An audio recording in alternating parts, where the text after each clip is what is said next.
Bugungi programmamizda yozuvchi Farhod Jiylanning Şinjan Xalq nashriyati tarafidan nashr qilingan Ediqut Yulduzi nomli tarixiy romanining davomini anglatamiz. Qachongacha mushundaq bozak bo'lib yuraymiz? Ediqut Xaqon qo'shin tatib chiqsa bo'lmamdi. Bu Tangut degan nijislarning adabini bersak bo'lmamdi. Mening savollarimga javob bermadingizmi, Tatatonga baxshi? Bizga ustoz bo'lib, yeziq o'rgatishga qo'shildingizmi? Butun xalq Sakyamoni yo'lida minib, Budda ta'limotlarini o'rgansin. Chingizxon degan paskini Mong'olni tilga ilib meni qo'rqitmoqchi bo'lishyapsan tehi. Ay, ko'k tangri, qor yerga buyruq bergin. Dushmanlarimizni nasib etsin. Ay, qudratli egimiz ko'k tangri. Men o'zim qo'shin tatib berib, ulan uchuqtirib o'tay. Bo'ldi, qo'g'limanglar. O'g'il bola ekan. Bundaq bir azmat dunyodan yo'qolsa, odamning ko'ngli yerim bo'ladi.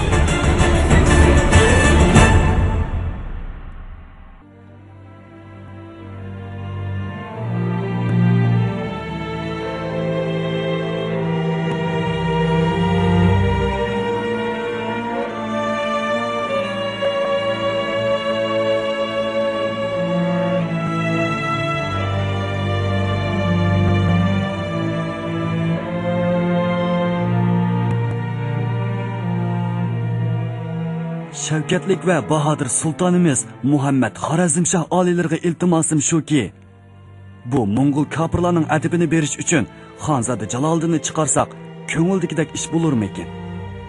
Oliylarining oltin bo'ylari hamisha o'rda ichida istiqomat qilsa, kamina qo'llarining orzu tashnoligi qongan bo'lar edi.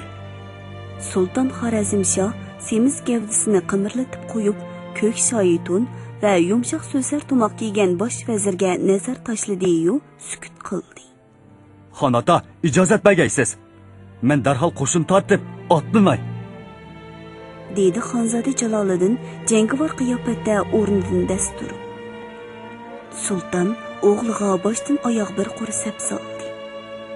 Xonzoda Jaloliddin chavandozlarcha chaqqonqini kiyingan bo'lib, uftisidagi yeshil rangli qisqa maxmal pashma, beliga chong tortib bog'langan keng tasma kamar, so'l yonga sal qiysoytib kiyilgan kimxob toshliq so'sar to'miqi, tor qo'nchilarga gul chiqarilgan seriq o'tiklari uning mardona va jasur qiyofatini gavdalantirib turibdi.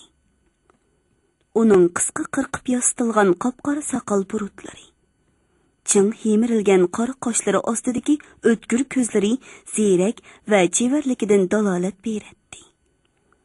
Xorazmshoh qo'l ishorati qilib o'g'lini o'ltirishga buyurdi. Mening ilgari Qoraqo'ton hukmronlariga qarshi qandoq zafar qushqonligimni, Bag'dod xalifasining arab qo'shinlarini qandoq surtoqay qilib atganligimni unutib qoldinglarmi? Endi bizning o'tkir qilish, uzun nayzlarimiz paskini Mong'ollarning gunohli boshlariga halokat yog'dirg'usi. Barhaq shavkatli sulton oliylari, dar haqiqat oliylari jahonda tangdashsiz qudratlik 2-Iskandar Zulqarnayndir. Oliylarining g'azabi oldida yer yuzidagi har qanday raqib go'yoki shamolda qolgan g'ozongdir, deb xitob qildi bosh vazir. Xonzoda Jaloliddin bosh vazirga o'xshashmaydigan mavqeda so'zladi. Hurmatli xon ota, o'zingni archag'ilsang, o'zgini shirchag'la degan gap bor. Aytishlarga qaraganda Mong'ollarning Chingizxon degan xaqoni kun petishdagi nurg'un urug' qabilalarni birlashtirib qudrat topganmish. Uni demasakmi, biz o'zimiz biladigan Naymandak cho'ng almu ham Qoraqo'tonlardek qudratli xalqmi shu Mong'ollarning zarbasi ostida halok bo'ldi. Hozir yana Tatar, Uyg'ur, Qirg'iz qatorliq toiflarmi Mong'ollarga qo'shilib biz tarafga besib keldi. Endi ularga sal qarashga bo'lmaydi. Biz bu jangga puxta tayyorlik qilishimiz kerak. Yurtlarga chichilib ketgan qo'shinlarimizni bir yerga yig'ib jam qilayli. Ondan ustun askariy kuch bilan dushmanning oldini to'sayli. Xorazm botirlariga tang keladigan kuch yo'q. Qirdan kelgan u yavoyi Mong'ollar qanchalik nima edi? Men ularni o'z qo'lim bilan o'joqtirib, shu Chingizxon degan o'zini bilmaydigan ahmoqning jon o'zganligini o'z ko'zim bilan ko'raman. O'zlarini ko'k bo'ri bilan moraldan to'raldoqtaydigan undaq yavoylardan qo'rqib, vahima yeyish hojatsiz. Shahrimizdagi bir bilak qo'shinlar ularni tarmar keltirishga yetidi. Xonzoda Jaloliddin alam bilan levini tishlab, ko'zlarini chetga oldi. Bosh vazir sultonning og'ziga qarab tasdiqlagan tarzda bosh egib o'ltirdi. Barhaq, sultan oliylari jahonda tangdoshsiz qudratlidir. Farmon, men qo'shin tortib jangga chiqaman. O'g'lim Jaloliddin mening o'rnimda o'rda ishlariga mas'ul bo'lib qoladi. Vazir Azam, Jaloliddinga hamdam bo'lib hamkorlashqaysiz. Bosh ustiga sulton oliylari. Jaloliddinning chiroyida norozilik alomatlari ro'shan ifodalanib turadi. Lekin u un chiqmasdan o'rnidan turdi-da, itoat bildirib bosh egdi. Xon otam asli qo'shin tortishga meni chiqarsa bo'ladi, dedi u sulton huzuridan qaytib chiqqanda. Bosh vazir o'ng'aysizlangan holda kalta yutilib qo'yib, zuvan surmadi. Eriq o'stanlarning chet qirlari nepis muz tutgan.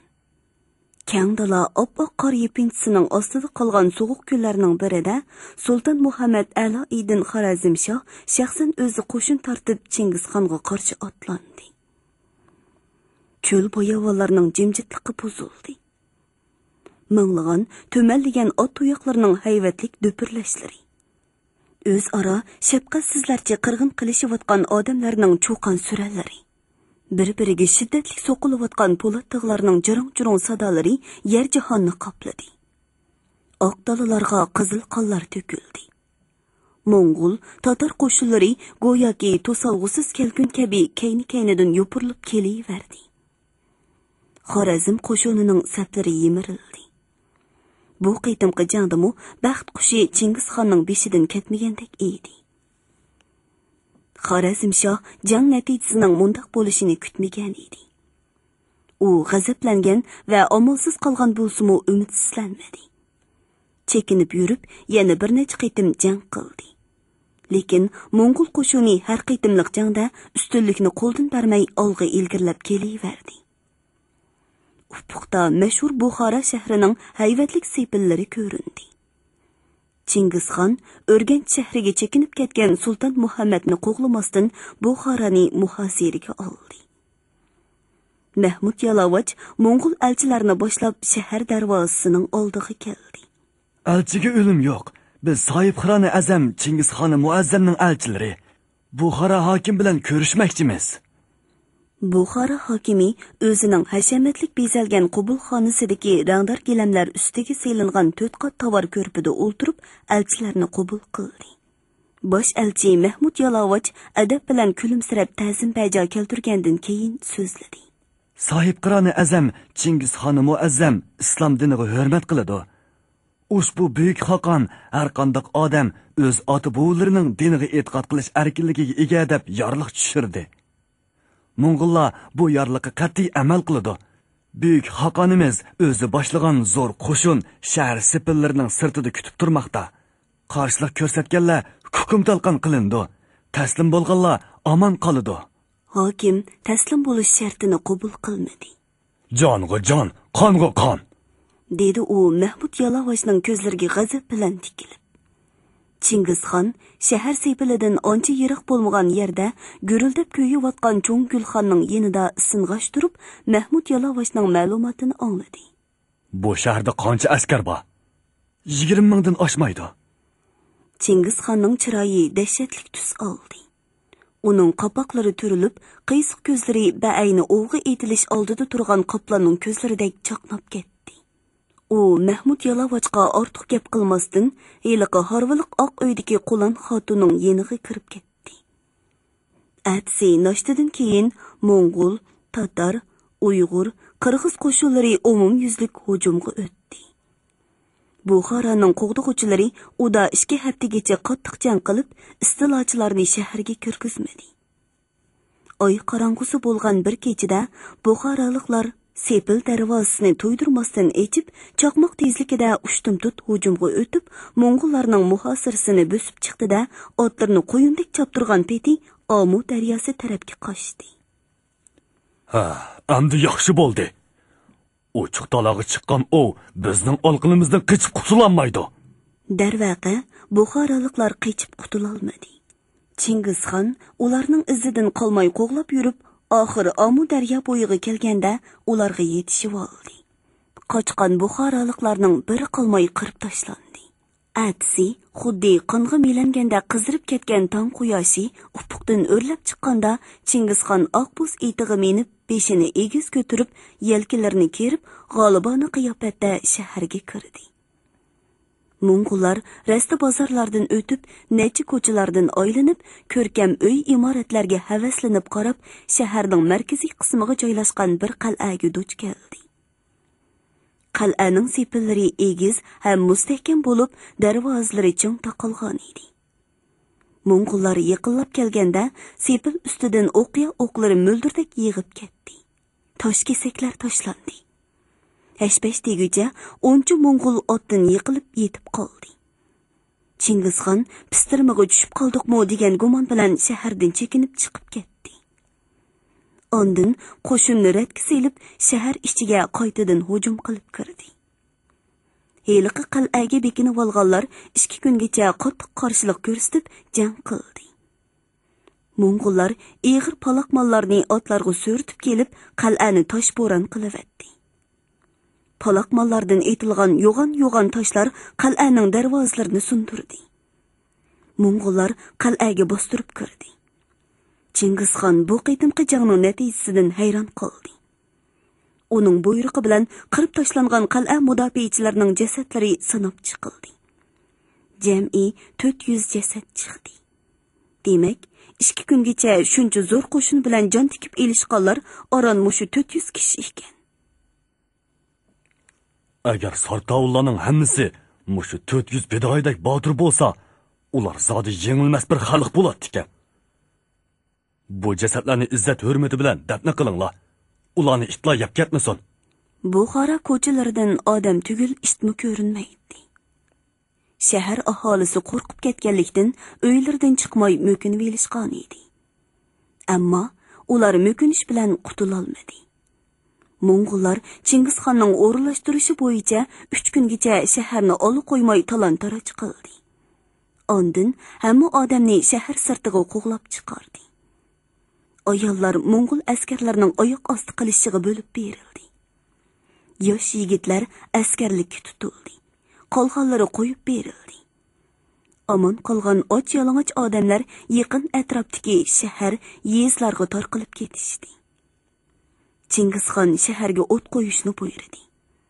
Osmon palak ko'tarilgan o't yolqinlari hunar san'atidan qipir ketgan go'zal Buxoroni ko'lga aylantirdi.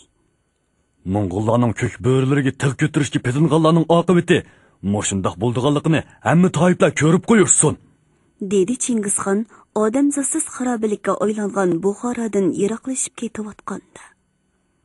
Shunda qilib, milodiya 1220-yili 2-oyda Chingizxon Buxoroni istilo qildi.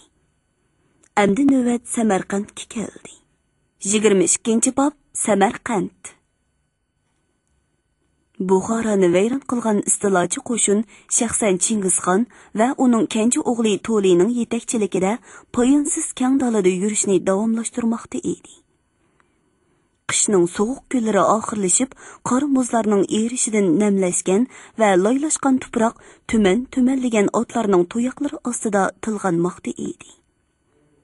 Har bir jangchi o'zi mingan otdan boshqa yana 2-3 dan zapas otni chulvurdan yetilib olgan bo'lg'achqa qo'shinning saflari yiroq-yiroqlarga so'zilib ketgan edi. Yiroqdan qaraganda Mo'ng'ullarning 9 quyruqliq oq bayrog'i mig'ildab ketayotgan dubulg'alar va o'rmondek sonjoq nayzlarning orasidan g'ilpal ko'rinib turadi. Shundaqla kayni-kaynidan uzilmay kelayotgan chavandozlar orasida Uyg'urlarning ko'k va qora bayroqlari izg'irin cho'l shamolida yennikkina lapildaydi. Havo illishqa boshlagan bo'lsa-mu, osmonni u chekdan bu chekkacha tutash kulrang bulutlar qoplagan bo'lib, quyoshning yuzini ko'rgili bo'lmaydi.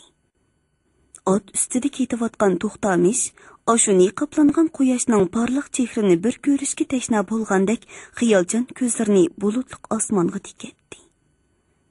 Ondan yana ichi pushqan, buruqtirma bo'lgan holda tuzlang cho'lning chekidagi ufuq sizqiga tengirqigan holda qarab qoladi. Uning ko'ngli g'ash, ruhi suniq edi. shuncha boy, shuncha go'zal Buxoroning mushundaq osonla yer bilan yakson bo'lishi uni tuvi yo'q xiyollar qaynimiga tashlagandek bo'ldi. Bu nima alomat? İnsanlarning taqdiri Chingizxonning qo'lidagi o'yinchiqqa aylandimi? Yoki Tangri Chingizxonni o'zining qo'lidagi jazo quroli g'azab qamchisi qilib oldimi? Buxoro osmonini qoplagan tutaklar, xarobalar oralarida chechilib yotgan qonliq jasadlar. Palakka yetgan yig'izar. Uning ko'zlari oldida suratlanib, qalbini ezatdi. To'xtamish ilgari Chingizxonni tangdossiz botir qahramon deb uningga havas qiladi. Endi oshu botir hukmdorning chiroyi To'xtamishga borgan seri so'g'uq ko'rinishga boshladi. Xorazmliklar 400 dan ortiq elchi va savdogarni bekordan-bekor o'ltiribdi emasmi? Buning qisosini ilish kerak-ku. Deydi, bu Ediqut jangchisi o'z ichida mulohiza qilib va Chingizxonning bu jazo yurishini oqlashga tirishib. Halbuki, u o'zining ko'z oldida bo'lib o'tgan fojiali ko'rinishlarni eslab, nima deyishini va qanday o'ylashni bilmay oromsizlanadi. Buningdan ilgari men o'zimni Mo'ng'ullar bilan bir safda turib, Oltoydan Qashqargacha va uningmi nerisidagi yerlarga so'zilgan talay janglarga qatnashgan-ku. Shu chaqlarda menmo qarshi tarafdagi bir muncha odamlarni nayza va o'qya bilan u dunyoga uzatgandim-ku. Deydi yana To'xtamish hozirgi urushlarning haqliq ekanligiga asos topmoqchi bo'lib. Lekin yana shu an o'zining o'ylaganlarini o'zi rad qiladi. Yo'q. U chaqlarda men Ediqut zaminlarini besib olgan qora qitallarga va ularning ittifoqdoshi bo'lgan Naymanlarga qarshi kurashga qatnashgan edim. Bu qitimqi urush uningga o'xshamaydi. To'xtamish murakkab mulohizlar ichida qaymoqib o'z ko'ngliga o'zi javob topolmaydi. U ixtiyorsiz turda o'zidan sal oldida bo'yliq oq bo'z etini minib ketayotgan Ediqut xonning kaynidan qaradi. Barchuq ortigin texi qo'chudagi chaqdala kimxob to'llarini selib etib, qasriq zamon po'lat savut kiygan. Yumshoq maqmal bo'kini qattiq va eg'ir tushdi bulg'iga almashtirgan edi. U hozirmi shu turqida edi. Buyuk xoqonimiz qandoq ta'sirati bo'layotgandi deb o'yladi To'xtamish. U etini tezroq yo'rg'ilitib xonga yondashdi va chandurmasdan uning chiroyiga sapsilib qarab oldi. Ediqut xonning burunqi tankin, muloyim ko'rinishi yo'qolgan edi. U hozir surlik va jangovar qiyofatda qadini tik tutib, otning siliq yo'rg'isida tashis silkinib ketayotdi. To'xtamish xonga tikilib qarabmi, uning qanday ta'sirati bo'layotganligini farq etolmadi. Mana nimancha tikilib qaraysan, so'zing bormi? Ediqut xon barchuq ortigin o'ziga yondishib kelayotgan To'xtamishga ushtumtut burilib so'radi. To'xtamish damolliqqa javob topolmay sal tamtirab qoldi. Samarqandga oz qoldikmi, buyuk xoqonim? dedi u boshqa gap topolmasdan savolga savol yondirib. Oz qoldik. Jangga tushishga oldirab ketyapsan.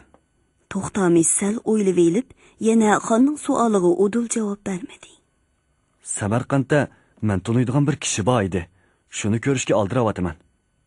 Yaqin birodaring o'xshamamdi. Yo'qsa buyuk xoqonim, u qo'chuluq Misrlarning o'g'li Qoplonbek. Ediqut xon sergaklashdi. Qaysi Misrlarning? Burunqi qo'chudagi Darg'och mahkamasida xizmat qilgan Misrlarchi. Ediqut xonning chiroyiga go'yo qora bulutlar qo'ngandek bo'ldi. Heliqa xoin munofiq Misrlan demsan. Shu, biroq uning o'g'li otasiga o'xshamaydi. O'xshamasligi mumkinmi? Arslandan arslan tug'ildi. Cho'shqidan albatta cho'shqi tug'ildi-da. Buyuk xoqonim, burun men shundoq deb o'ylaydim, lekin bu Qoplonbek haqiqatan otasiga o'xshamaydigan odamkan. Uni hatto butunlay otasining aksi deyishga bo'ladi. Barchuq ortigan gumon, ajablanish va savol ma'nolari singan ko'zlari bilan To'xtamishning ko'zlariga mixtaq qadaldi. To'xtamish Ediqut xonga Qoplonbekning o'zini Qiton yoyilarining qo'lidan qanday qutuldirib qochirib etganligini tafsiliy so'zlab berdi. Xon ortiq gap qilmadi. To'xtamish jimib qoldi va etining yo'rg'isini sal ostilatib xoqonning kaynida rahmondi. Ediqut xon To'xtamishni o'ziga tilmoch qilib olgan edi.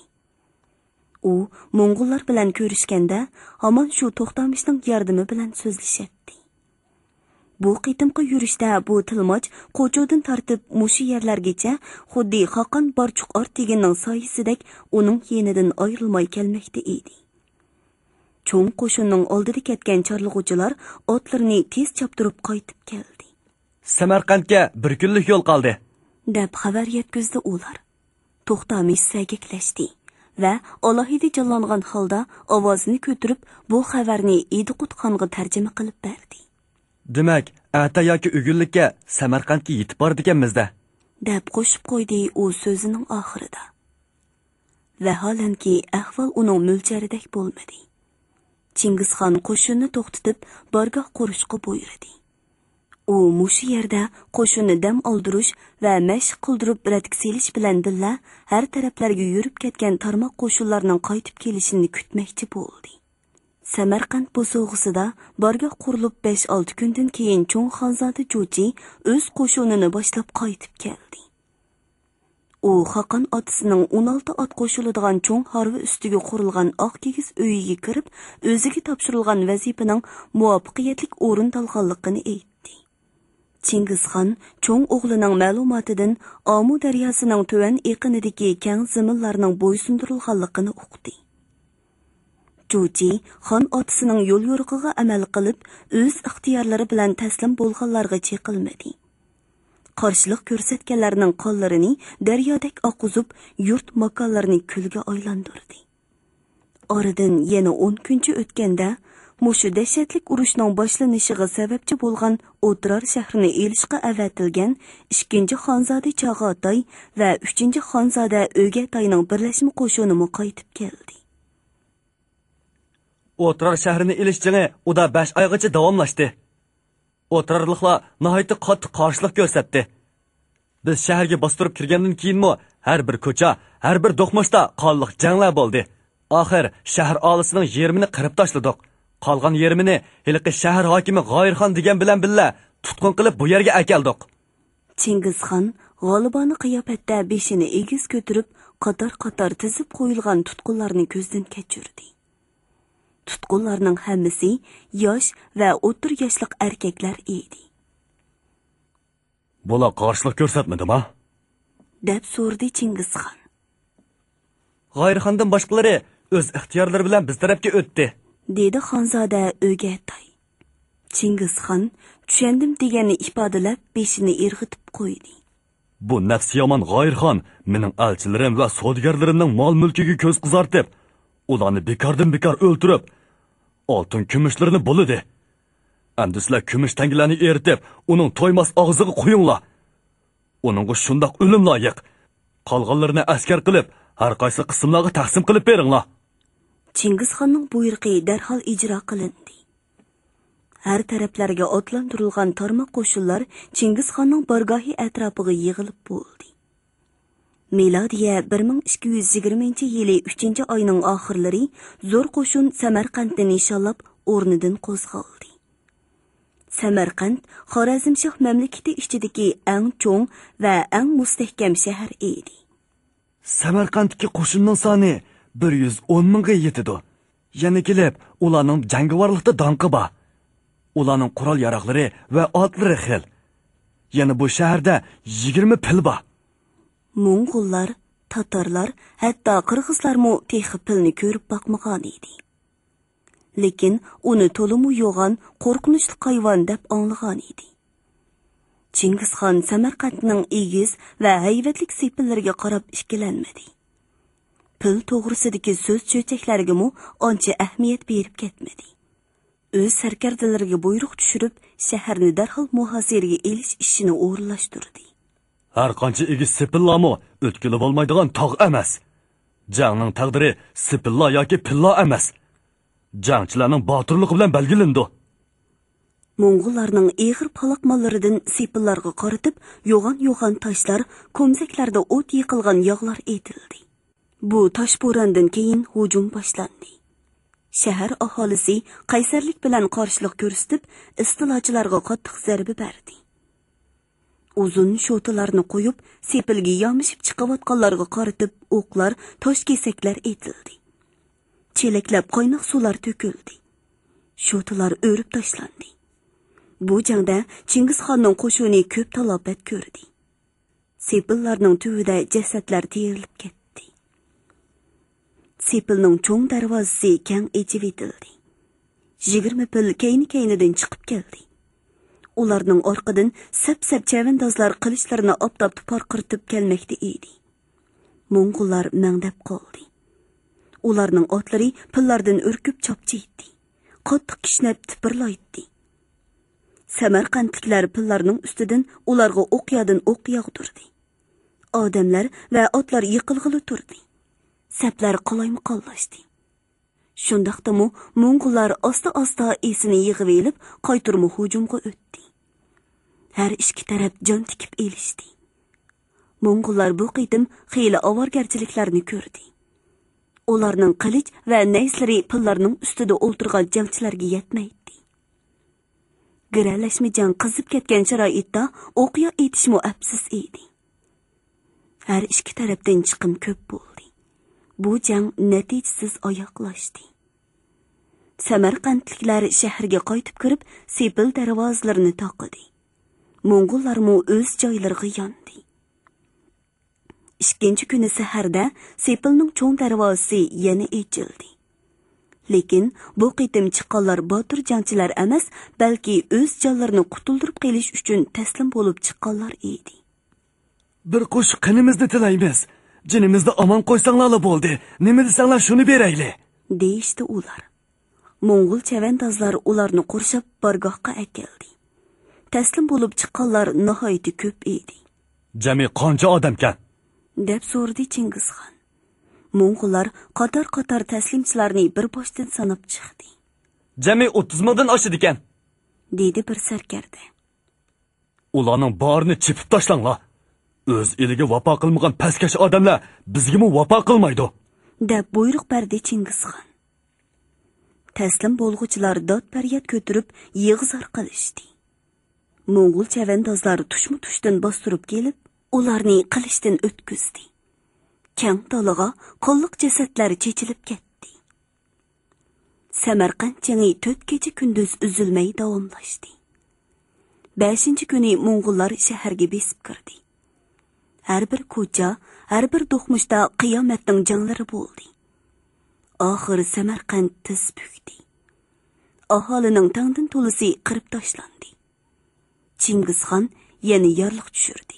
Hunarvallar diniy o'lim ola va dehqonlar o'ltirilmasin. Ular shahar sirtiga yig'ilsin.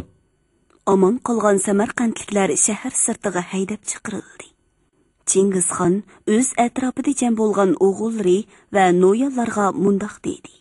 Hunarvallar bilan dehqonlar bizga kerak. Ular biz uchun ishlaydi. Dindor o'limolar bo'lsa, Tangrining yaqin bandalari.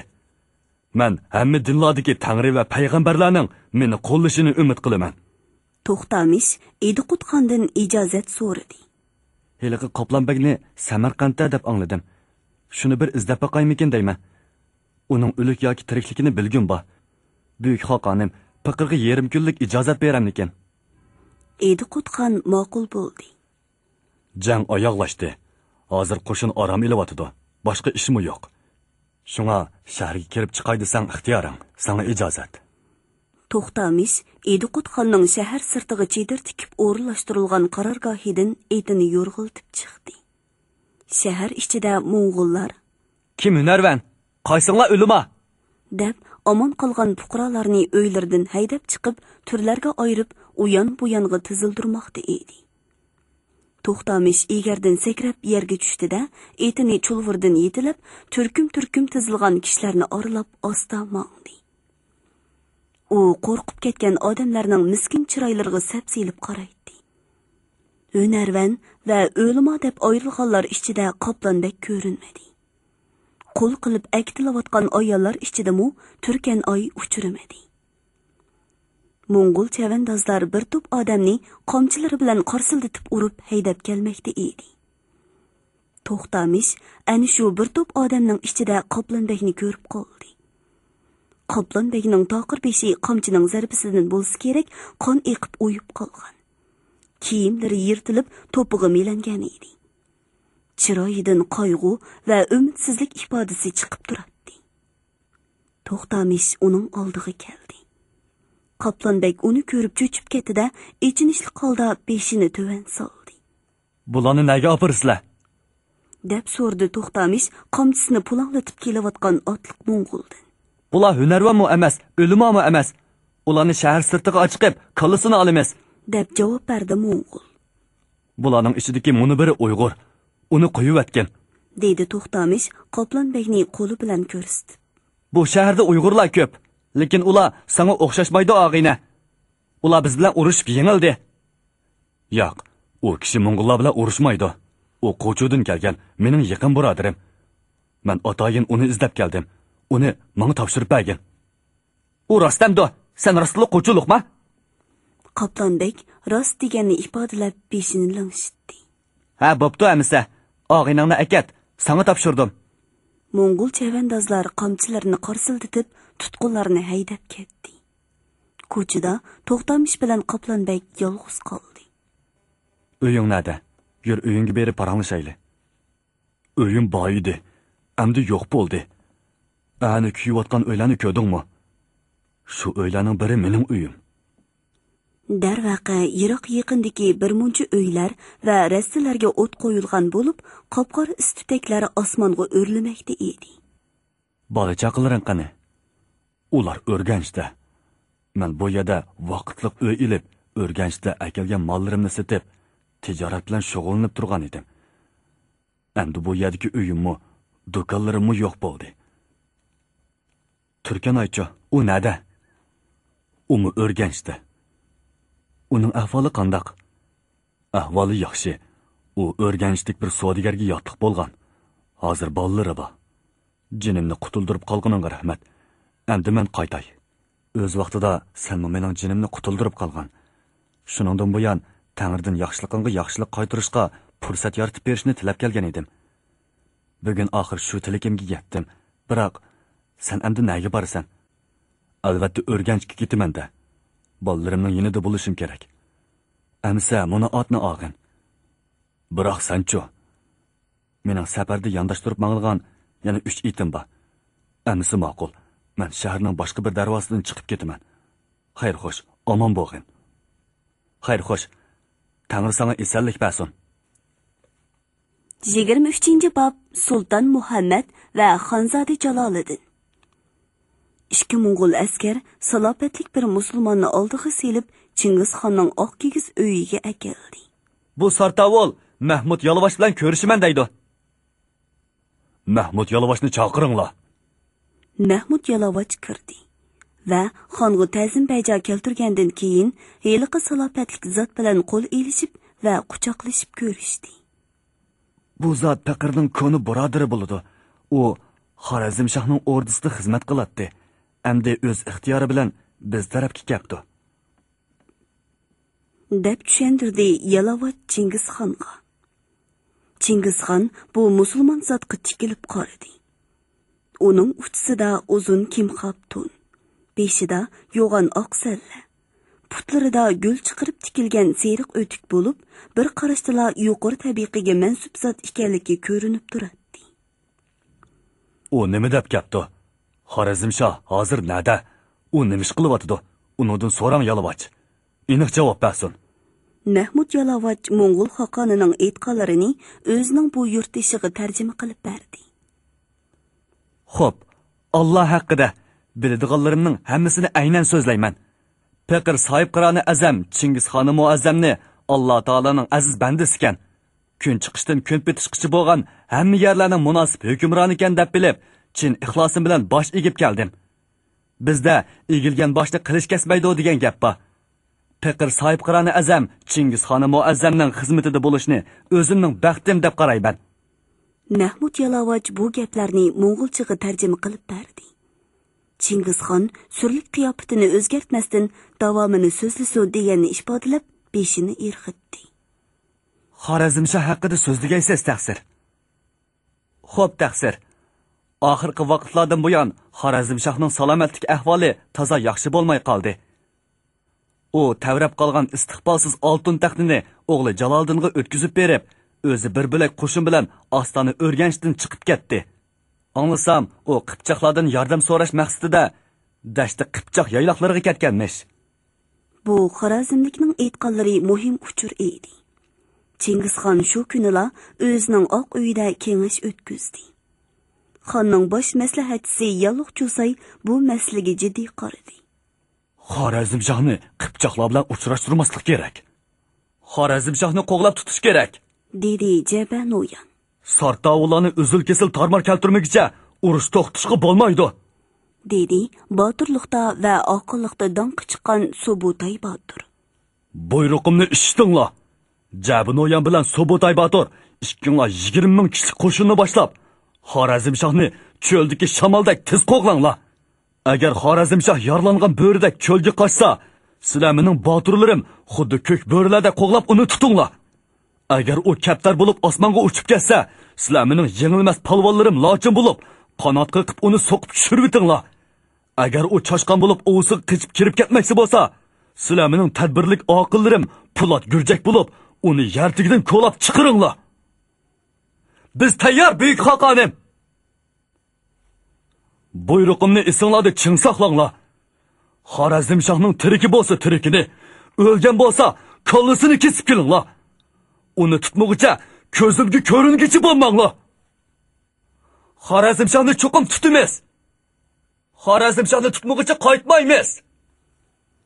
Shunda qilib, milodiya 1220-yili 4-oyda Jaba va Subutayning 20 ming kishilik qo'shini Sulton Muhammad Aloiddin Xorazmshohning iziga tushib yurib ketdi. Oradan uzoq o'tmay Chingizxonning oq uyida yana kengash o'tkazildi. Xorazmshohni tutish bilan Sartovullarning ishi bitmaydi. Sartovullarning ostonasi o'rganishni olmoqcha to'liq g'alaba qozondiq degili bo'lmaydi, dedi bosh maslahatchi Yalluq Cho'say.